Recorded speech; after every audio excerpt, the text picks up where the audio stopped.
continue today our sermon, How to Become a Prayer Warrior. Now we are in part 3. As we learned for the last 2 weeks, this is about the dialogue between Abraham and God. It's a type of a representation, intercessory prayer. So we're talking about how to become a prayer warrior. So the dialogue between Abraham and God is a type, a representation of intercessory prayer. Abraham is presented in this chapter as an intercessor before God for the people of Sodom and Gomorrah.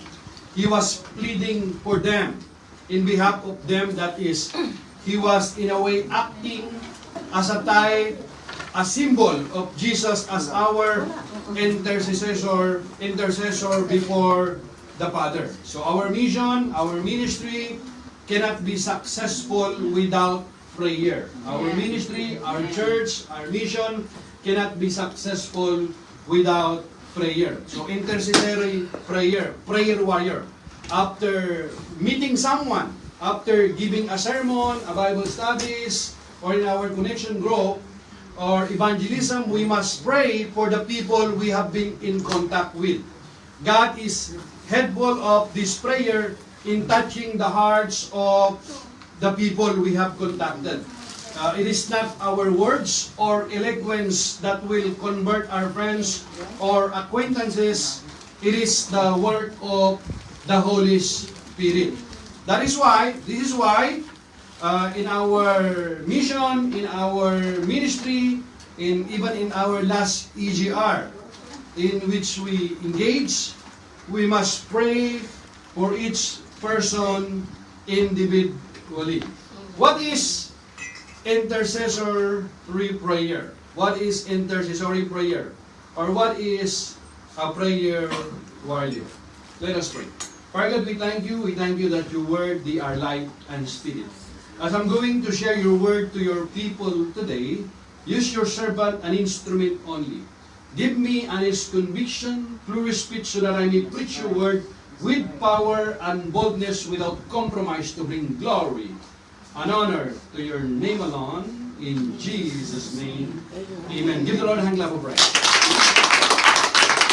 What is intercessory prayer or a prayer warrior? Intercessory prayer is the act of praying on behalf of others, So through intercessory prayer, seeks not only to know God's will and see it fulfilled, but to see it fulfilled whether or not it benefits us and regardless of what it costs us. So through intercessory prayer, seek God's glory, not our own. And you know that God calls all Christians to be a prayer warrior, to be intercessor? All Christians. God calls all Christians to be intercessors. It is God's desires that every believer be active in intercessory prayer.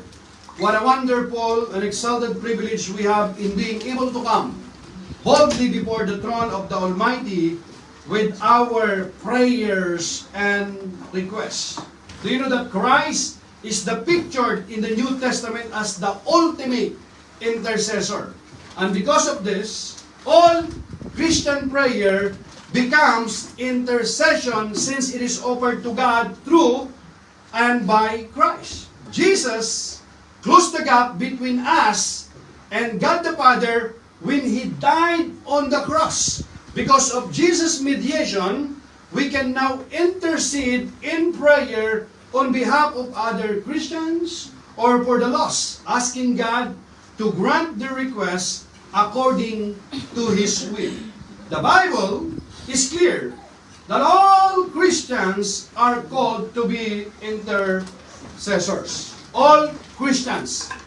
All Christians have the Holy Spirit in their hearts, who dwells in us, isn't it? And just as He intercede for us in accordance with God's will, we are to intercede for one another. This is not a privilege limited to an exclusive Christian elite. This is the command to all. This is the command to all. In fact, not to intercede for others is sin.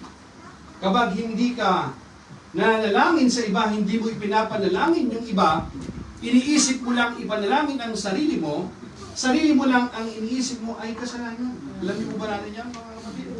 Kalooban ng Panginoon na hindi lamang yung ating sarili ang ating ipinapanalangin, kundi kalooban ng Panginoon na ipanalangin din ang ating kapwa, ang ating bayan, our leaders, our governments, our workplace, even our neighbors.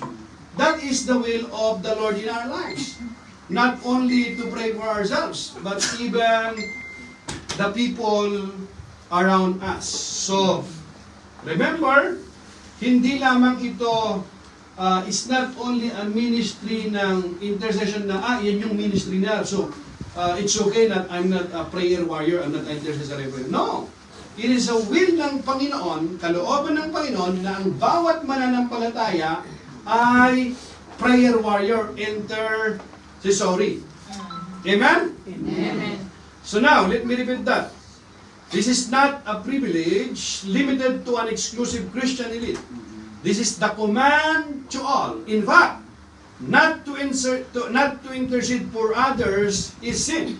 The Bible says in 1 Samuel chapter 12 verse 23, "As for me, far by it from me, that I should sin against the Lord by failing to pray for you." So meaning, it is the will of the Lord that we have to pray also to others. Hindi lamang yung ating sarili, maging sa atin pong kapwa. The benefit that has been said that a man without prayer is like a tree without roots. That's why makikita natin in the life of the Lord Jesus Christ, very early in the morning, Jesus awake, went to a solitary place and prayed. Before he started his ministry, nakikita natin doon, before siya umalis para pumunta sa mga tao, he spent time in prayer. Amen? So, now, last time, we finished in the step number 3, how to become a prayer warriors. Now, we're going to talk about 4, 5, 6, 7. You remember our step 1, step 2, step 3, right? You can go back to our live. You can see our sermon there last Friday. But today, we're going to continue it. Now we are in step number 4, how to become a prayer warrior. Standing, number 4. Yung last time natin, tuloy natin yan. Standing boldly before the Lord in prayer, refusing to leave the Lord's presence. So how does a person become an intercessory, a prayer warrior? By standing, everybody say, by standing boldly before the Lord. In where? In prayer. In prayer. The Bible says in Hebrews chapter 4, verse 16, the Lord encouraged us, the next one, let us therefore come. Everybody say, come. So this is an encouragement. Paanyaya ito ng Panginoon sa atin, right? Let us therefore come boldly unto the throne of grace, that we may obtain mercy and find grace to help in time of need. In time of need. Tingnan niyo yung paanyaya ng Panginoon. Lumapit daw tayo sa Diyos. Let us therefore come boldly unto the throne of grace, that we may obtain mercy. Habag ng biyaya ng Panginoon, and find grace, makakasumbong tayo ng biyaya ng Panginoon sa tamang panahon na kanyang ibinagalob, and find grace to help in time of need. Amen? Amen. So, Jesus is our high priest, intercedes on our behalf even today. Not only can we come boldly to the throne of grace for forgiveness and salvation, but we can also come to that same throne in prayer, knowing that we are no longer enemies of God, but beloved children who can call Him Abba, Father. Daddy, Ama namin nasa langit. In Christ, we have been invited to enter confidently into the throne room of heaven and boldly approach God's throne, that we may obtain mercy and find grace to help in time of need. It is not because of our own merit or worthiness that this gracious invitation has been extended to us. Hindi dahil sa tayo ay mabuti, hindi dahil tayo ay mabait, kaya tayo nakakalapit sa Panginoon, kundi dahil sa kabanalan ng Panginoong Hesus, dahil sa pakikiisa natin sa Panginoong Hesus, tayo ngayon ay nakakalapit sa ating Amang nasa langit na walang anumang balakid dahil sa pakikiisa natin sa Panginoong Hesus. It is not of our own merit or worthiness that this gracious invitation has been extended to us. This God of grace and love is also a God of justice and righteousness. He is the God whose plan of redemption dictated that all sin must be punished, and by His grace, Jesus took upon Himself the sin of the world so that we could be saved by grace. So only through faith in Christ have we been justified, forgiven of sin, and covered in Christ's perfect righteousness. Kung hindi dahil sa Panginoong Hesus na ginawa niya na tinapos niya doon sa krus ng Kalbaryo, wala tayong access sa Ama. Kaya yung sinasabi natin na kapag tayo nananalangin sa Diyos, dire-diretso tayo sa Ama. Really? Paano ka dire-diretso sa Ama? Are you holy enough? No, mga kapatid, that is pride. Kung wala si Kristo, kung walang Christ, kung wala si Christ sa ating buhay, hindi tayo makakalapit sa Ama at hindi tatanggapin anumang panalangin natin. Anumang paghingi natin ng tawad, anuman ang gawin natin sa buhay natin, hindi tayo magkakaroon ng access sa Ama. Nagkaroon lamang tayo ng access sa Ama dahil sa ating Panginoong Jesus. Amen? Amen? That's why Jesus said, no one comes to the Father except through me. Sino nagsabi no? Jesus. I am the way, the truth and the life. Jesus said, I am the way, the truth and the life. No one comes to the Father except through me. Clear? Dito lang ang clap of praise. So our confidence is not in ourselves. Our confidence is founded on what Christ has already done on our account. Our assurance rests on His victory cry, it is finished. Titilistay. Yun yung sigaw ng Panginoon. Tinapos na niya. For we are accepted by God in the Beloved, through time and into eternity, accepted through the merit of God's only begotten Son. Dahil sa pakikiisa natin sa Panginoong Hesus, tayo ngayon ay nakakalapit sa Ama nang walang anumang pag-aalinlangan, walang anumang balakid. Nakakatiyak tayo na kapag tayo dumadalangin ng ayon sa kalooban ng Panginoon, makakaasa tayo na tutugunin ng Panginoon ang ating panalangin at naririnig niya ang ating mga hinaing. Amen. Glory and love of Christ. Kaya sabi, thank you, Father. Sabi natin, thank you, Father. Thank you, Father. For the grace, and mercy, that streams from your throne of grace to me, through Jesus Christ, my great high priest, and heavenly Savior.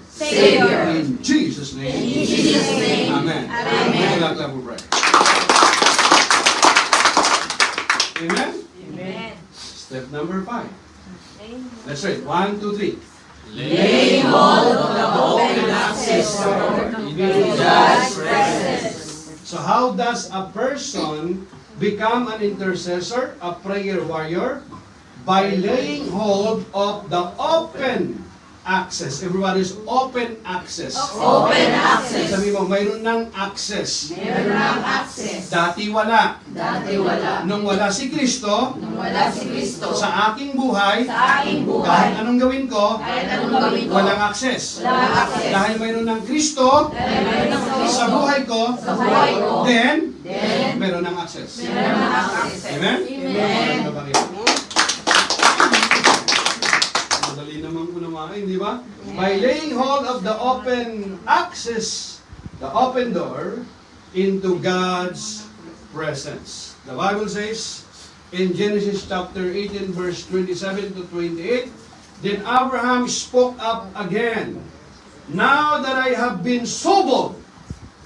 This is the conversation ni Abraham at ng anghel ng Panginoon. Amen? Sabi niya, then Abraham spoke up again, now that I've been so bold as to speak to the Lord, though I am nothing but dust and ashes. Nakita natin dito yung humility niya. Sabi niya sa 28, what if the number of the righteous is 5 less than 50? Will you destroy the whole city for the lack of 5 people? Anong sagot ng Panginoon? If I find 45 there, he said, I will not destroy it. So this negotiation, of course, is merely for the benefit of Abraham and the rest of mankind. God has no obligation to discuss this decision with anyone. However, like a patient teacher, God allows Abraham to talk out the situation. When all is said and done, this will only go to prove how truly justified God's wrath against Sodom truly is. Hindi kailangan magpaliwanag ng Panginoon kung ano man yung kanyang gagawing desisyon. Because lahat ng desisyon ng Panginoon ay just at righteous. Lahat ng desisyon ng Panginoon. All God's decision is always righteous and just. You don't need to explain it. Pero, dahil nakita natin yung relation, because of the relationship of Abraham, a friend of God, nakita natin, inalaw niya yon. Amen? Na magkaroon ng conversation. Kasi hindi nga idilingid eh. Hindi niya itinago, ano? Hindi niya itinago sa servant niya na si Abraham. So it's important to note here that the word righteous as used by Abraham does not mean sinlessly perfect people. Diba? Does not mean sinlessly perfect people. Perfect people. Hindi nangangahulugan na walang kasalanan or perfecto. Hindi yun ang ibig niyang sabihing righteous. In an Old Testament context, this term refers to those who don't participate in the grave sins openly practiced in Sodom and Gomorrah. Those sins included rape, sexual immorality, including homosexuality, gluttony, and not caring for or helping the poor. Ito yung ibig niyang sabihin dito.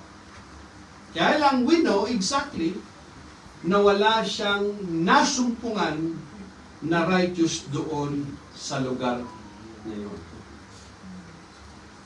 Pare-pareho silang masama. Kaya nangangahulugan na ang decision nga ng Panginoon ay laging tama at matuwid.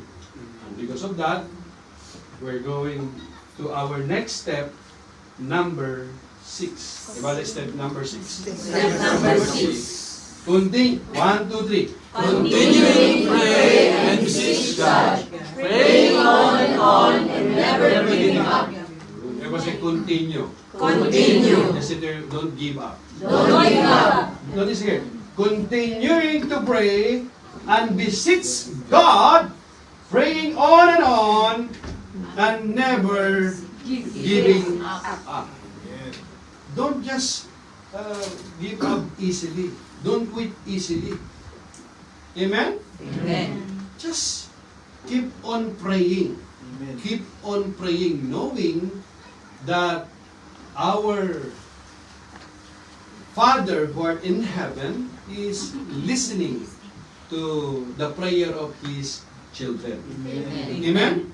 Genesis chapter 18 verse 32, the Bible says, Then he said, Oh, let not the Lord be angry, and I will speak again, but this once. Suppose 10 are found there. He answered, For the sake of 10, I will not destroy it. Everybody say, for the sake of 10, For the sake of 10, God said, He will not destroy it. He will not destroy it. Ano yung number? When it started at 50, then 45, then 40, then 30. Huh? 30. Then 25, then 20. Then for the last, suppose there is only 10. Are you going to destroy it? The Lord said, for the sake of 10, I will not destroy it. But we know exactly what happened.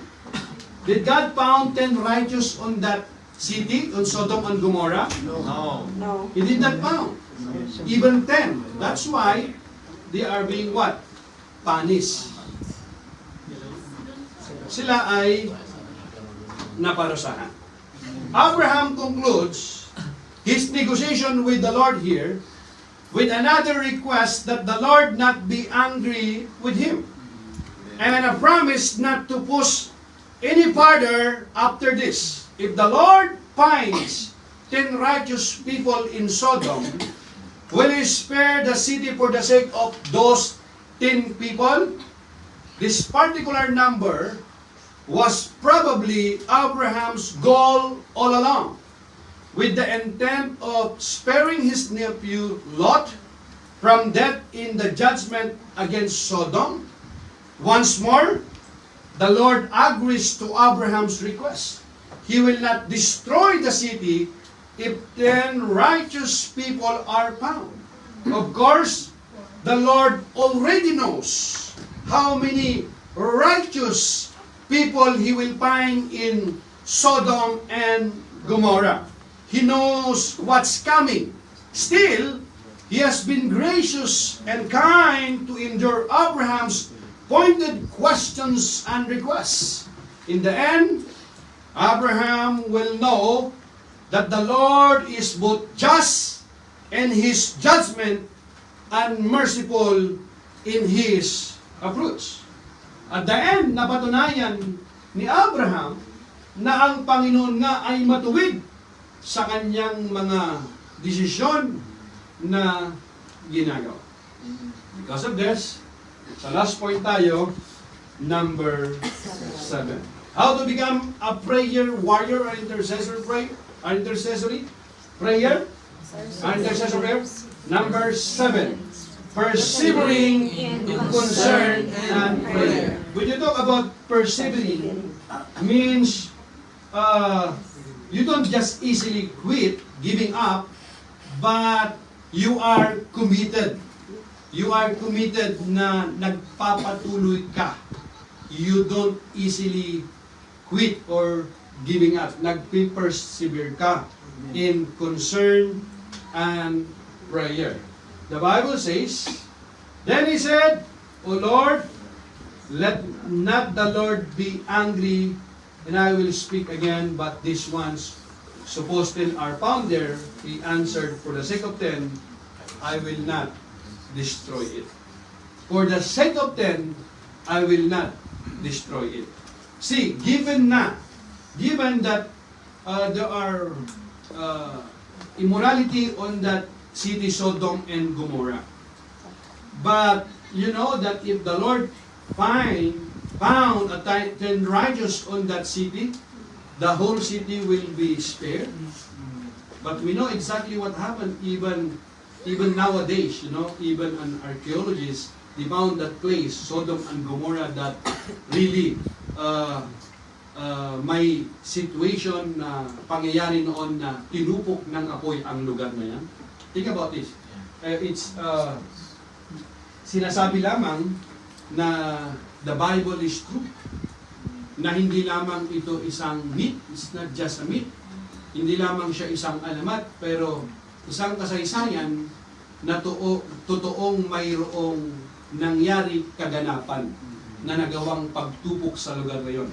The archaeologists discovered na yung mga soil ay may mga, they found some sulfur there na mayroong mga nasunog talaga.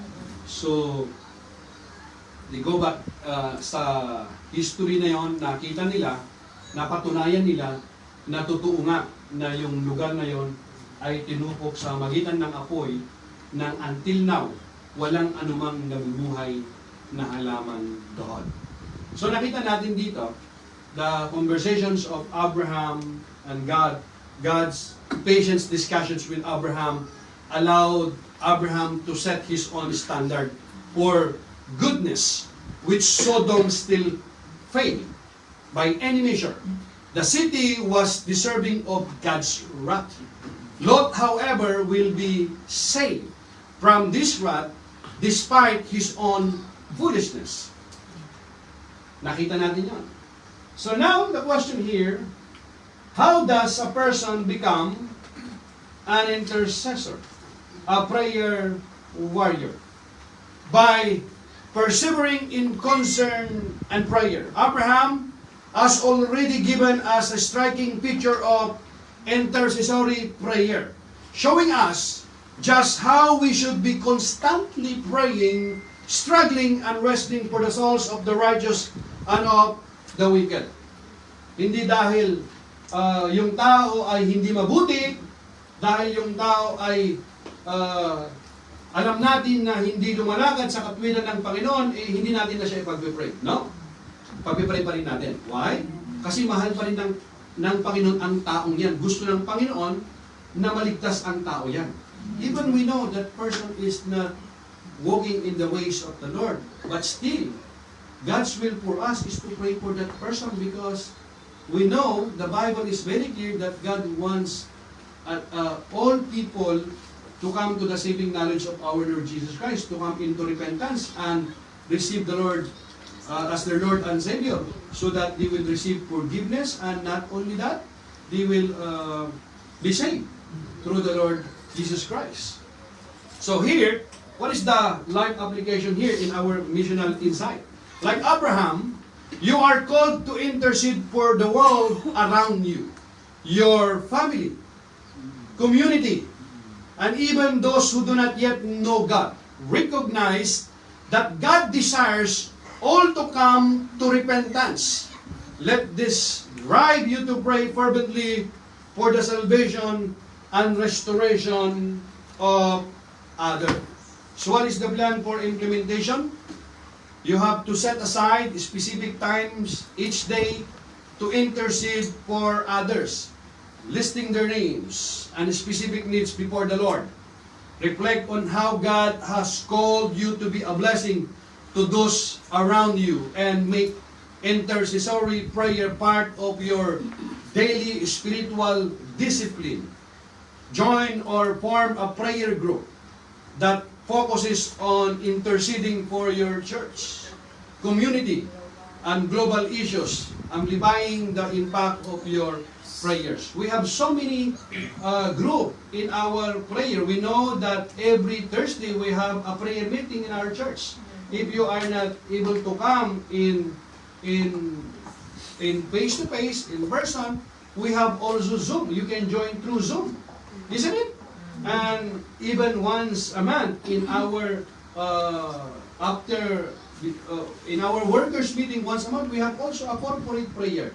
We value the importance of prayer. We know that the backbone of the church is prayer. We don't just rely on our own wisdom, in our understanding, but we rely in the Holy Spirit. We rely in prayer. It's not about we are good, but we know that God is good in our lives. That's why we always rely in prayer. Amen. Amen? Amen. In everything, we know that in everything we do, when we eat, we just say grace, a simple prayer. Amen? Before we start our worship service, we say prayer in our life group. Why is it? Because the Bible says that pray without ceasing. You know what does it mean, pray without ceasing? Para mo siyang hininga. Ano? That's yung pinaka-lifeline natin, yung prayer. Amen? Think about it as a child of God, as a children of God, meron tayong access sa King of Kings and Lord of Lords. Meron tayong access. And we can do that, we can communicate that through prayer. So why don't people pray? If we know that prayer is important in our life, why don't people pray? Because maybe some people did not receive answer to their prayer. That's why in every meeting, prayer meeting is the few people came in every meeting. Why? Bakit yun ang pinakamaliit? In every prayer. May mga bagay in our life na we can do it only through prayer. Especially our loved ones. Don't underestimate a mother who knows how to pray. Amen. Some of us here is the result of prayer. Amen. You know that? Even me, I consider myself as a result of prayer. If my mom and my wife give up on me on prayer, I am not here standing. But because of their unwavering faith, unwavering in prayer, they persevere in prayer, knowing that the God they serve is an answering God. Hallelujah. Amen? Amen. So, don't wait. Just keep on praying. Even you don't see the result now. It seems that when you are praying to a person, it seems that we cannot see any change. Sometimes we easily discourage. We are discouraged by our own prayer because we want immediate answer. It's not up to us. It's up to God. Amen. But we are called to pray anyway. Yes. Amen? Amen. Sometimes, gusto natin agad makita yung result eh. Lord, parang ang tigas ng ulo niya. It seems hindi siya nagbabago. Ayaw mo na siyang ipagpribalan sa buhay niya. Siguro, sometimes, no. He is too, he don't want to listen. I'm praying for him for many, many years. And still, it seems he never changed. Maraming mga tao nagsabi sa akin yan, na hindi na magbabago yung taong yan. Wala nang mararating na, wala nang kinabukasan ang taong yan. Sabi nila sa asawa ko noon, wag si Steve, Sister Lisa. Wag si Steve, wala kang mapapala dyan. Lulukuhin ka lang yan. Maraming nagsabi sa kanya yon. Pero nagsabi yan, siya lang nanluko. Glory to God. For more than 20 years. Kami pa rin ng misis ko. Amen. Glory to God. And I make a vow sa Panginoon that these lips belongs to one woman. Amen. Amen?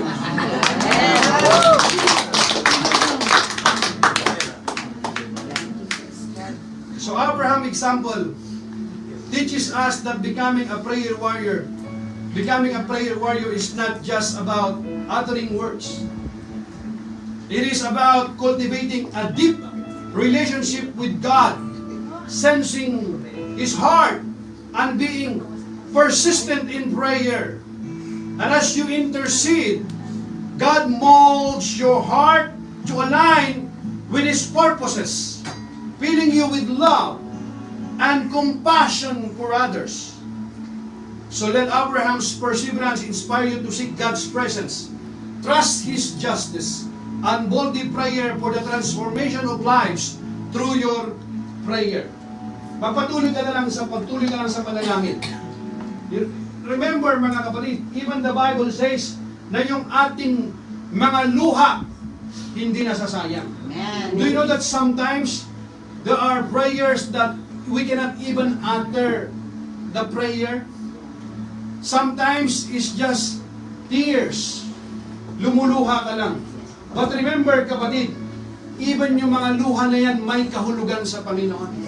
Kahit hindi mo mabanggit, kahit hindi mo mabigkas, alam ng Panginoon ang laman ng puso. Amen. God knows what's in your heart. And the Bible is very clear. You know, in the old times, in the Old Testament, with the women in the Old Testament, they are in anguish, means the suffered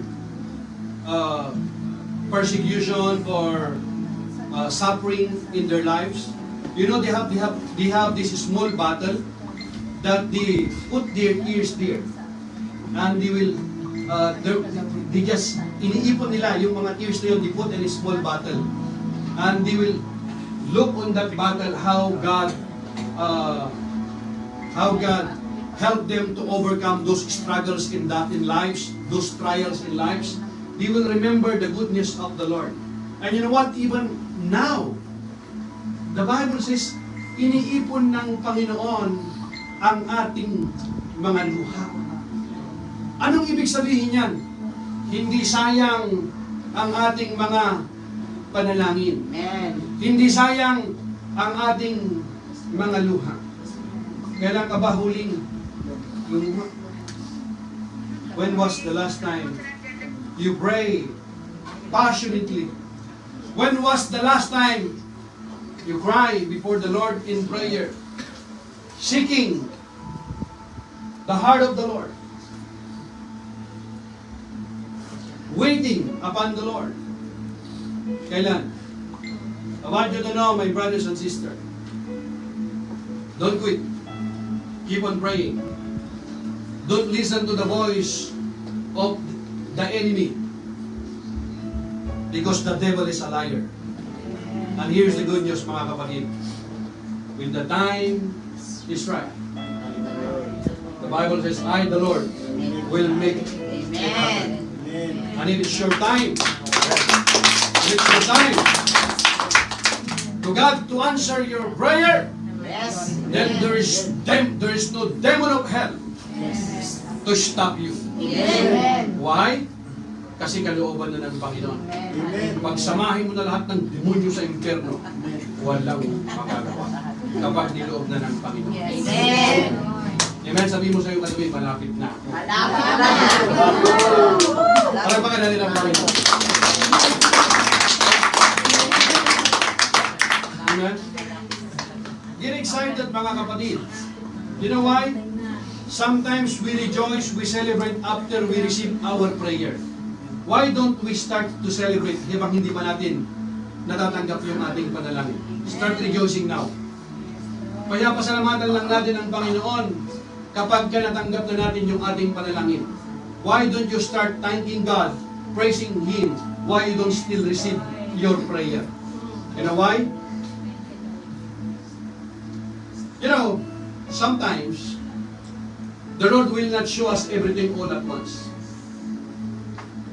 When we step on faith, when we meet the first move, God will show us. But we have to walk by faith. We have what? To keep on praying, knowing na mayroong Diyos na nakikinig sa ating panalangin. Amen. Diyos na my brothers and sisters.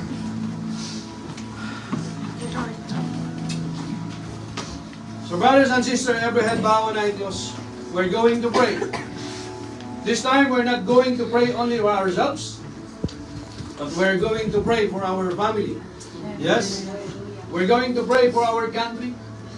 We're going to pray for our leaders, in our workplace.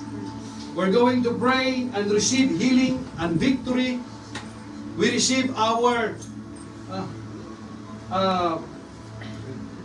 breakthrough in our lives.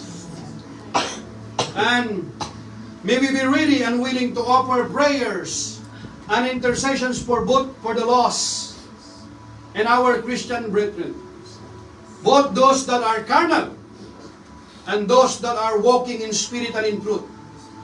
And let us trust the Judge of all the earth to deal justly with all people, knowing that the God we serve is proven faithful and true to all His promises.